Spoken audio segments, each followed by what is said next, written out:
কথায় বলে শখের মূল্য লাখ টাকা। শখের কোনো সীমা পরিসীমা নেই। এ পৃথিবীতে মানুষের যে কত বিচিত্র শখ রয়েছে তার ইয়ত্তা নেই।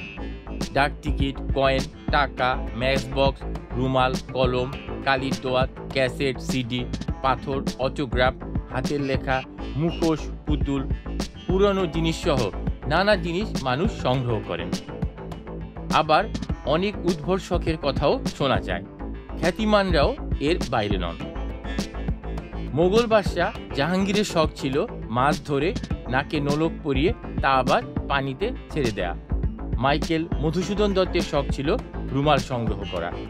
লিওনার্দো দা ভিঞ্চি বাজার থেকে বিভিন্ন জাতের পাখি কিনতেন। পাখিগুলো না পুষে উড়িয়ে দিতেন আকাশে। লিও টলস্টয়ের শখ ছিল প্রতিদিন ডায়েরি লেখা। কবি মির্জা গালিব ময়ূর পালতেন। কবি রবীন্দ্রনাথ ঠাকুর বিভিন্ন ধরনের লেখনী সংগ্রহ করতেন। ঔপন্যাসিক শরৎচন্দ্রের শখ ছিল কুকুর পোষা। কবি লর্ড বায়রনের ছিল ঘোড়ায় চড়া আর সাঁতার কাটার শখ।